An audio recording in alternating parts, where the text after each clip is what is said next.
Hello and welcome to Say Hi to the Future, Ingenious Thinkers, a podcast aimed at highlighting the human side of ingenuity.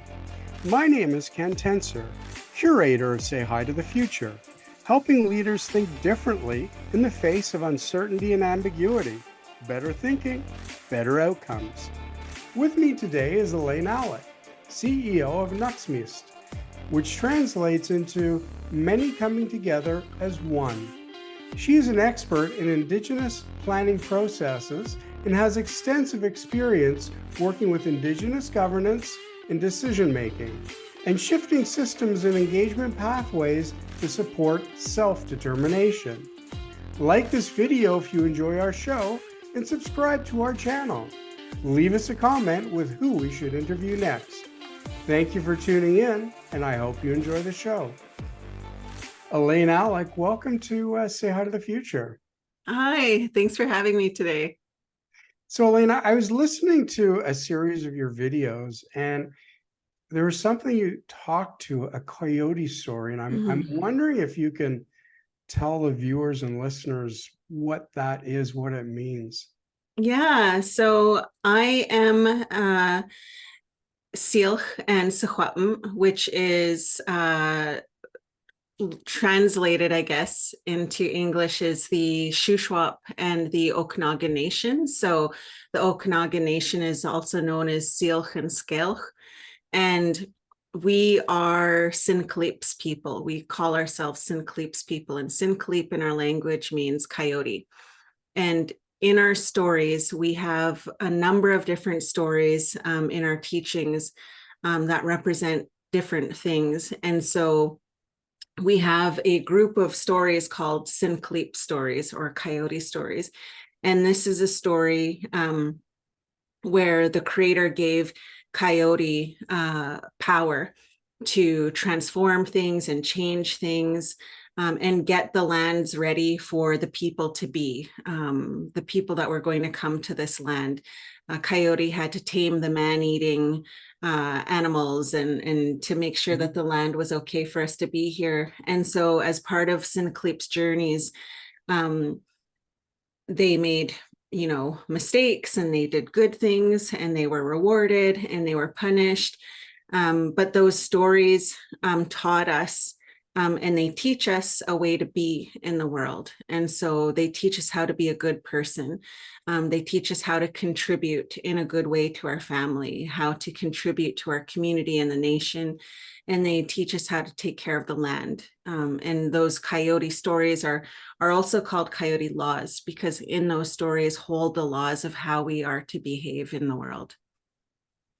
Well, thank you for that. And it seems like that is a big foundation for what you do. I mean, I read something about you use transformative storytelling to inspire whole systems healing and promote maximum productivity. So can we sort of unpack that a bit? Because there's a lot there. I mean, firstly, what is transformative storytelling versus telling a story? So the storytelling that we do helps connection and belonging and safety. And so when we're telling our stories, that's the whole goal of the work that we're doing. And so we want the people who come into our spaces to feel safety, connected, and belonging. Because we find that a majority of the spaces that we're invited into, people don't feel safe. They don't trust. They don't feel like they belong. They don't feel like they're connected. And when people don't feel those things, they're working from 5% of their brain. So when people don't feel connected and safety and belonging, they're working from their lower brain or their emotional brain, where they're not able to be creative and solutions-based. And so the only way to get out of the lower part of your brain is to cultivate safety, connection, and belonging. And so through the storytelling work that we do, that's the goal that we do. That's why we call it transformative. So through that storytelling, we're regulating ourselves, and we're co-regulating with each other, and we're moving into a space where hopefully by the end, everybody is feeling that sense of safety, connection, and belonging, so that they're working from the executive part of their brain. And when they work from that part of their brain, they can can be creative and courageous and solutions based, and they're able to say things that they might not have been able to say before if they were in their lower part of their brain. Well, that's really cool. Sorry, lousy descriptor. I've never heard or understood it that way, that connectivity opens up 95% of our brain or our capacity in that sense. So is that why you call it whole systems healing, that you're enabling, you're enabling your whole self, if you will, to become engaged and to heal cohesively? Yeah, it's the promotion of that whole systems healing when we're doing that work, because I talk a lot about colonialism in our work and then decolonizing.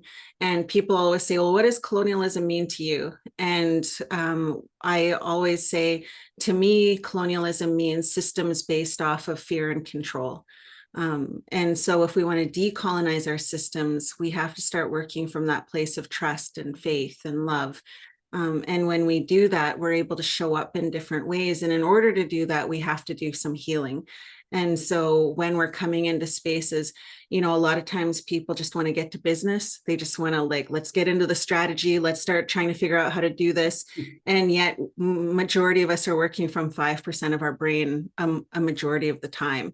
And so doing this work is asking us all to do some of that healing so that we can show up as our full selves, so that we can show up as fully human and everything that we know, and trusting our instincts and how we contribute to spaces. Because when we're not working from that full brain and that full body and that everything that makes you human, we hold back, and we don't fully share our brilliance with each other. How do you get people to accept and open up to this? I mean, I have sort of a very different, not a different field, but a different practice. I mean, in innovation, you go in, everybody wants to start throwing ideas on the wall. I'm going, first we need context, first we need to engage, and blah, blah, blah. And for me, that's a leap. I mean, how do you get them past that? No, I just want to go with the 5% and get out of here. It's been a long time. I'm 45 and I started facilitating as a youth. So I used, when I was young, I was a youth representative and I went to youth conferences, and so I've watched people facilitate, and I've taken facilitation training, throughout my life. And so I've grown up with my teachings, from my grandmother and our coyote stories and our languages. And so I always had that. And I always tried to fit it into colonial or Western systems. And so I would take a look at the way everybody else does things. And then I'd say, well, this is where something that I know can fit into here. But it never really worked. It never really achieved what, if we were to use our full storytelling and our full protocols, it never achieved the same thing. Right. Because I was just taking pieces of our Indigenous knowledge and sticking bits and pieces of it in. And so it wasn't until about 5 years ago, because I would come into an organization and they'd say, we like your agenda, but we don't want to talk about what's on our heart, and we don't want to do your circle. We just want to do the questions because you ask really good questions. And so I would, because I was younger, I didn't have the confidence. I didn't really know. I would just go with it. And I'd say, yeah, okay. And then I'd go in and it would just be like any other strategy session. And it would just feel like a failure, that it didn't work. And so about 6 years ago, because it was when my son was born, my last son was born, I was taking a job and they tried to do that. They said, we like your agenda, we like your work, but can we remove this piece? It's a big chunk of the agenda and we just want to get to work. And I said, no, I'm not going to work like that anymore. I know that it's not successful when I remove pieces of the way that I do things. And so if you want me to come and do this, you're going to have to trust me. You're going to have to trust me that this process works. And if you can't do that, then I'm probably not the right facilitator for you. And so I won't be showing up in the space, but I know a lot of other facilitators who can do the type of work you want. And so that was it. 5 or 6 years ago, I started setting boundaries for myself and saying, this is how I know how to do it. And this, I know I do it well. And so if you want me to come in, it's going to be uncomfortable. There's going to be parts of this process where you're going to say, what is the point of this? Why are we doing this? And you're just going to have to push through it and trust me. And if you can't, let's not even bother, because it'll be a waste of all of our time. It'll be a waste of resources, and we just won't feel good at the end. So that's what I've done. And it was really scary to do it the first time. But now I have developed a reputation of, okay, we have to trust her. Yeah. And as long as we can do that, we'll end up getting the results that we were hoping for by bringing her in. And so, yeah, it's setting that groundwork ahead of time and just being upfront and honest about the way that I do things, and that I won't conform. If we really are talking about systems change, and if we're really talking about, doing things differently and moving away from the status quo, you're not going to feel comfortable with this process. So, right. Yeah. Well, you know what? Congratulations for getting to that point and for getting the confidence. I mean, and I look, I don't think that comes to any of us. Well, didn't come to me in my 20s or 30s. That's for sure. So I think, you have to have that lived experience and proven experience to be able to say that to a client. I'm a little older than you, so I'm kind of there too, where, here are the books, here's the background. You can listen to me a lot of places, like, don't tell me to deliver 2 out of 10, because, so again, congrats. It's a wonderful place to arrive at. This is sort of left field, but you're talking about your background and education. UBC Sauder School of Business and UBC's University of British Columbia are our westernmost province in Canada, and probably the most beautiful. You have an advanced business management certificate in Indigenous business education. What is that, and how does it differ? Because I know Sauder so well. They're one of the best universities or programs in the world for business.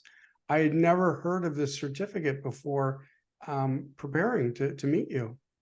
Yeah, it is so I took that 10 years ago was when I took that course. And what had happened was I dropped out of school in grade 9, and that was it. I never went back to school. I had a really hard time. As I got older, I knew I wanted to get into business. I knew that's what I was good at. And so I tried multiple times to take placement tests and to get into a business school or to take business courses for my MBA. And I could never get it. I could never get the bare minimum requirement for math. Math was the thing that held me back. And so, I attempted many times. Finally, I just gave up. And then I received a notice from somebody. They said, hey, I think you would fit into this program. And what it was that universities were offering certificate courses for mature students who had experience in the area that they wanted to go and get schooling for. And so they already had that, but they were going to cater one specifically to Indigenous folks. And so people who identified as Indigenous, who had a set amount of years working in some kind of business or running their own business, who had a couple of references, could submit to this. It was a 8-week course, I believe. And we went and we took classes for 4 days out of the week. And it was just from 8 a.m. to 4 p.m. And we had professors coming in teaching us for an hour, sometimes 2 hours in various areas. So it was like real boot camp of business. And so that's what I submitted my application, and I got accepted, and I ended up, I think I was the first cohort in that. I may have been one of the first cohorts in that program, but it really helped because I had so much shame around not being able to go back to school. And I was just winging it in business and self-taught in everything that I did. And I was successful, at the time, for someone being, who had no background in it. I just kind of learned as I went, but I was able to make money. I was able to pay my bills. I was able to, just survive on my income as a sole proprietor. And so going through that certificate program and learning from people who taught about business, marketing and finance and operations, I felt that confidence coming back, because I was like, I know that already, or I'm already naturally doing that. And so, it was a really great experience for me, because it just validated what I had ended up learning on my own to become the type of business person I am now. Well, thanks for sharing that. Again, I didn't know about that certificate. I think it's a wonderful opportunity, and I think that one of the things you learned was that there's some incredible entrepreneurs who actually have a lot less education than you do. Yeah. And I think that's probably one of the main things I heard you saying about, oh, I knew that, or I've done it. So if it gave you the confidence and the insight, wonderful. But yeah, it seems like you have all the natural instincts in the world, and have brought it to many. So switching up now, you took a journey in 2019 to discuss missing and murdered Indigenous women and girls. Can you talk to that issue a little bit, and that journey you took?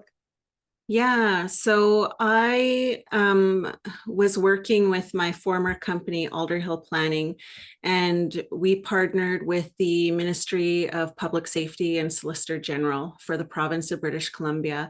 And it was right before the national inquiry on missing and murdered Indigenous women and girls to us began. But because British Columbia had already had about 30 years of advocacy in that area, and we already had done so much work to date, we didn't want to wait for the national inquiry to start doing the work that we needed to create an action plan. And so we decided to start on our own engagements based in community to hear what our community members were saying across the province and how we should deal with the issue of missing and murdered Indigenous women and girls. And then later, missing and murdered Indigenous women and girls and 2S LGBTQIA+. And so we chose 8 parts of the province to visit. And by the end of it, we had traveled to 12. And we sat in circle with community members from across the province, from different language groups, from different nations, from, they were on reserve and off reserve, Métis, anybody who had been impacted by missing and murdered. And we asked really, really hard questions, until that time, they had we've had about 3,000 recommendations on how to address missing and murdered. And we had about 30 years of engagements already done, across Canada, and nothing was being done. Recommendations were already out there, but nobody was taking any movement on or any action on the work. And so we knew we didn't want to go out again and ask the same questions. Why is this happening? What could we do better? What's the problem? What are the challenges? We knew that we were going to have to ask some really tough questions to get to some of the systemic issues that were happening in communities and within the organizations that we work with, and to address some of the systemic racism that happens in policing, in government, in healthcare. And so we asked really tough questions, and we were warned. I was warned, well, you're not a certified professional. What makes you think you're allowed to go ask these really hard questions? What if you trigger them? What if you make a mistake? And I remember being really afraid, and scared about that. And then I remember talking to my elders, and my elder said, that's not how we do things. We don't do things that it's all up to you. That's not our way. It's up to all of us.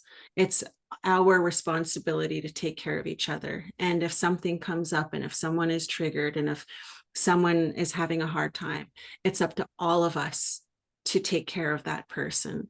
And it's not up to you to silence yourself, to prevent those things from happening. We have protocols and tools to help us regulate ourselves when we're triggered and when we're traumatized. We have protocols and teachings, through coming of age and ceremony, and how to regulate ourselves so that we can address trauma. We can feel those triggers and we can move through them and become stronger. It's not a bad thing to be triggered.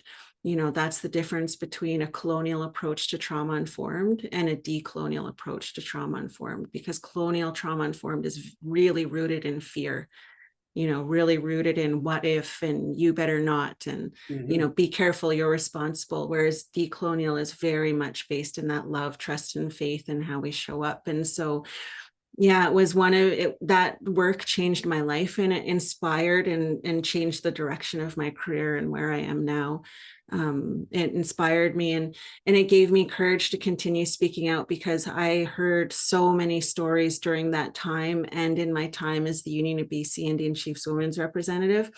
When you hear those stories, the depth and the description and the everything about those stories, they imprint on you. And you can no longer be complicit. You can no longer be silent. And so it gave me the courage, and it changed the direction of the way that I do things, to support those voices, and to have the courage to speak up, when things are happening or when I witness things, because those people who shared those stories trusted me that I would do something with it. Mm-hmm. We know the outcome. And you talk about getting to the outcome is missing, or murdered. In the work you did you go 3, 5, 100 steps up the line to say, what is the root and how do we address it? Because obviously it takes a long time to change the root, and we need to obviously support people who are away. And was there a lot of discussion around root cause and what that might be? Mm-hmm.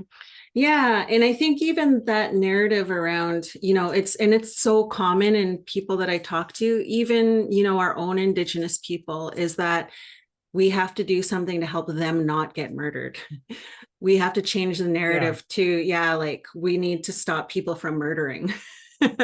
Yeah. It's and that's one of the systemic issues, is that it's kind of putting the blame on the victims of, like, what did they do in their life to get to that place, and because I easily could have been one of those women.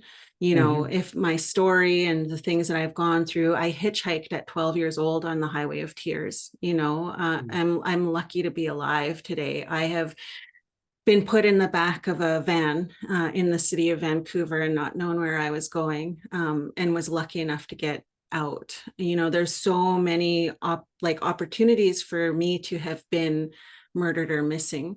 And so, it's just, and it happens so quickly. I see it today, where loved ones that I've known my entire life, who, educated, going to school, having a job, doing all the right things in society, and they still go missing. But because they're Indigenous, the label is put on them that they probably ran away. They probably had addiction issues. They probably, all of these things, they were probably high risk.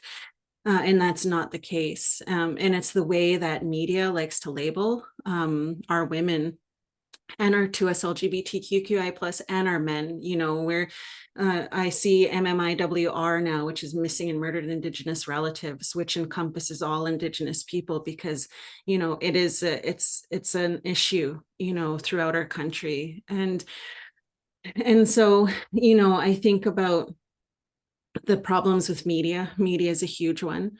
Media just is steeped in systemic racism. There's a book that was written by Angela Sterrett, who is a reporter.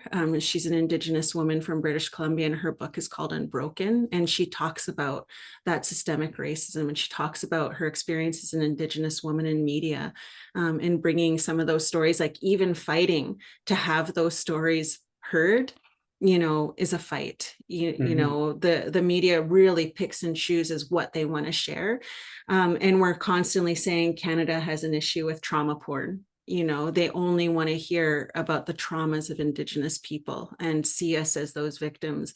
The issues within, our policing system, the violence that happens and the systemic racism that happens and occurs with the police. And we're supposed to trust them, but we don't know, most Canadians don't know the long colonial history of the RCMP and why they were originally put in place, which was to remove children from their homes and arrest parents that resisted when their children were being put in a residential school. The original reason RCMP were put into place in Canada was for that purpose. And so we have a long, intergenerational history of racist policing in Canada. And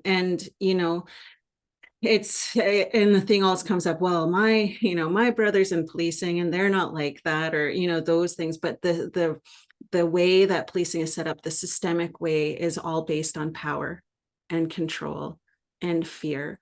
And frontline workers, first responders, RCMP, paramedics, people who are first on scene, they are constantly exposed to trauma.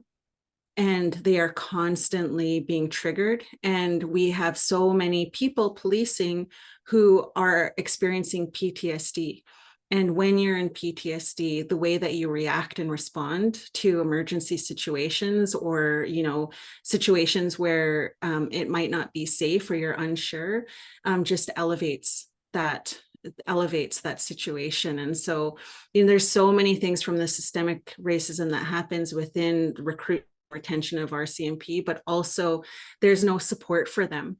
There's no support for them in their mental health in the way that they show up and work with people. And so, when I think about all of the issues that happen in our country, the way that government is set up, which is deeply embedded in fear and control, is that it's the systems that we need to shift. And this is where I share what Dr. Grand Chief Stuart Phillips shared with me when I was younger. He was at a meeting with government and Indigenous leaders, and he said, we have to be hard on systems and soft on people. It's not the people, it's the systems. And if we can see each other as human beings and be soft on each other, then we can start working together to change the system. Because that is the issue. It's not the people. It's not people that are the problem. It is not the people who are serving that are the problem. So not the people, that are working in government that are the problem.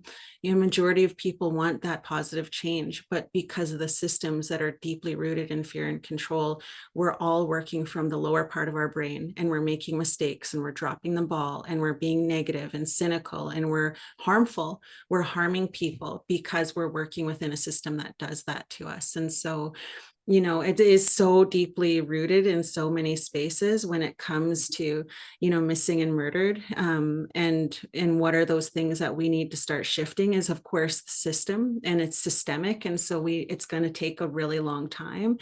But in the meantime, there's just so many things that our communities are doing to heal. And I think a lot of times people say, well, what can Canadians do to support reconciliation? What can Canadians do to help Indigenous people? What can Canadians do? And that is, again, making us the problem. If there's a problem in Canada, Indigenous people make up 3% of the population. And so if there's a problem in Canada, it's definitely not us. And so when Canadians ask me, what can we do to support the healing of Indigenous people? What can we do to support these issues? My answer is heal.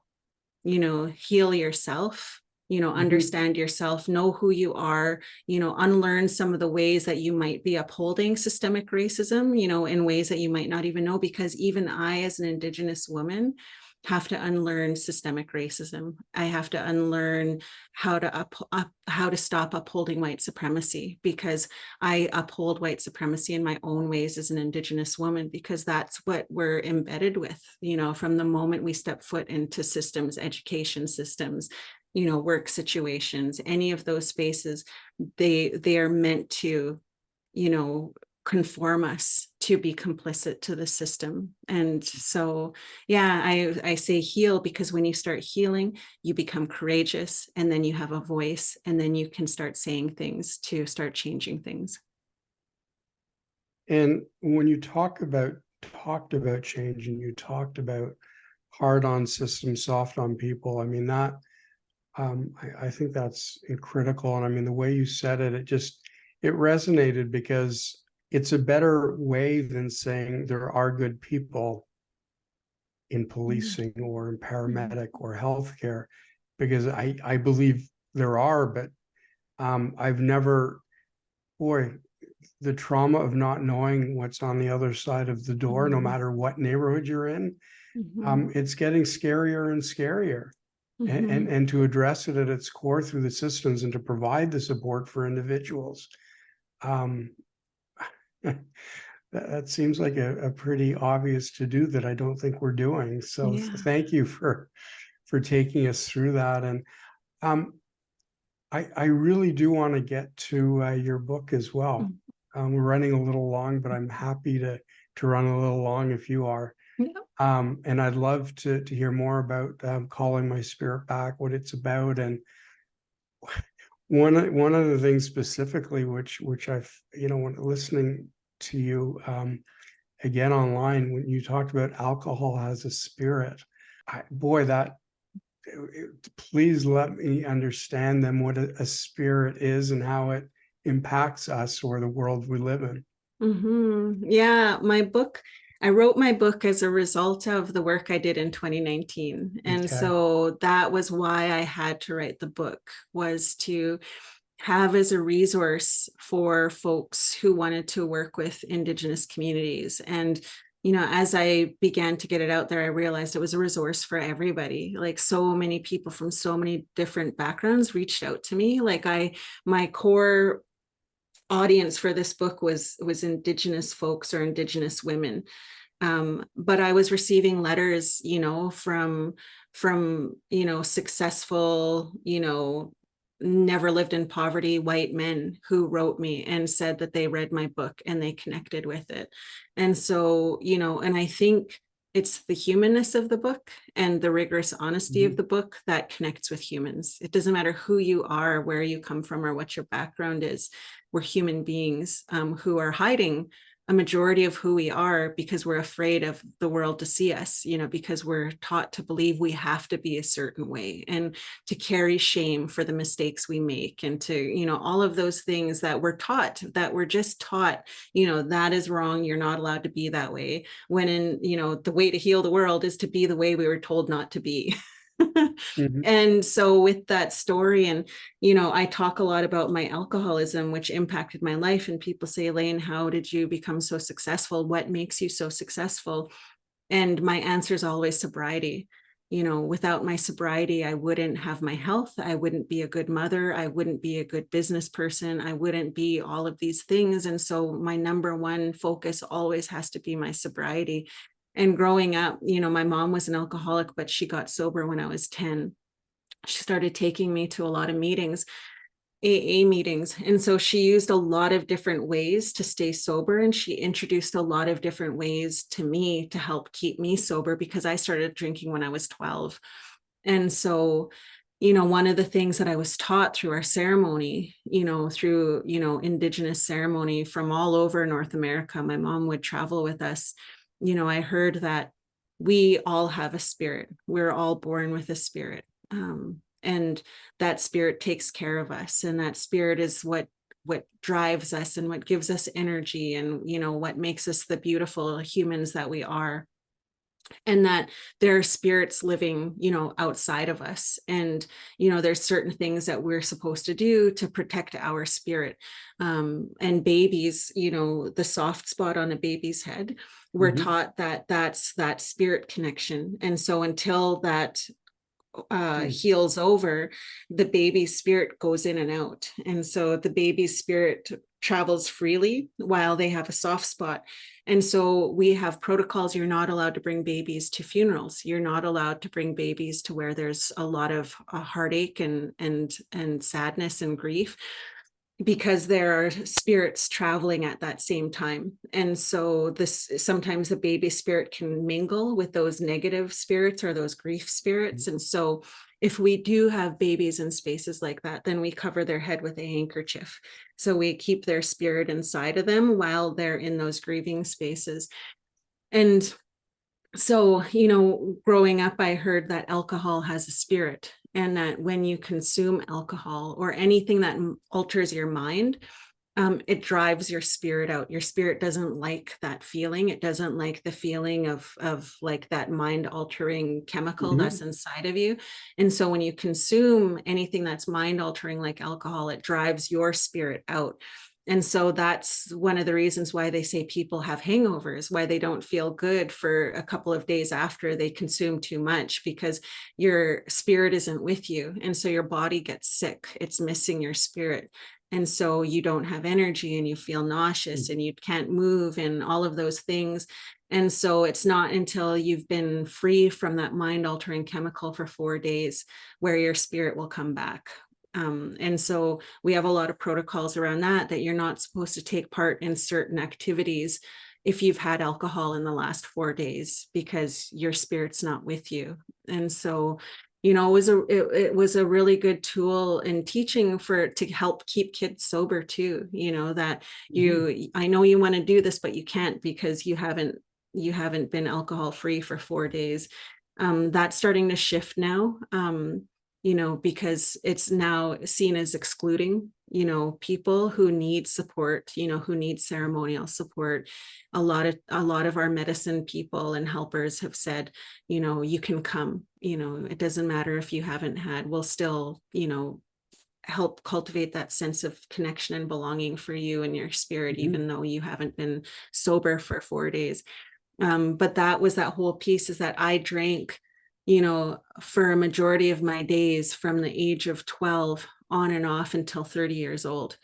And so, I didn't really have my spirit that whole time. I was just navigating life without my spirit. And so when I decided to get sober at 30, I had to learn how to call my spirit back. And, when you have your spirit back, that's when all of the beautiful things come to you, feelings of emotion, love, happiness, joy, sadness, pain. Like your spirit helps carry those things.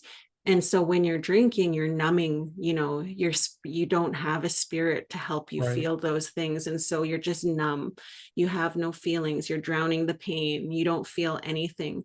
And one of the hardest things for people when they get sober is to have feelings and to experience emotion. And a lot of times it hurts really bad, even the feeling of love. And so calling my spirit back is really that journey of welcoming your spirit back into you and celebrating all of those emotions, the feelings of love and joy, and pain and sadness, and that's what makes you human. That's what lets you know that you're alive. And so I talk about that whole journey in my book of, the pain and the sadness and the trauma, my journey getting sober, getting to where I am. And then I end the book with some tools on cultivating safe spaces, some of the teachings I've learned through my life. So. Well, Elaine, it's been an absolute pleasure. I think I could listen to you for days, but neither of us would make a living. So I usually end the podcast with a question, but I think I'm going to go with a statement today, and feel free to build on it or not. Again, in listening to your backstory before, I don't want to give energy or space to the names, words, or hurt that you experienced from your 5th birthday when you first went to school, but boy, they were all wrong. You're one of the most important and vital people I think I've ever spoken to. So thank you. Thanks for Elaine Alec. Thank you so much for being on Say Hi to the Future and becoming part of our community. Thank you so much. I've really loved having this conversation with you. Take care. Thank you.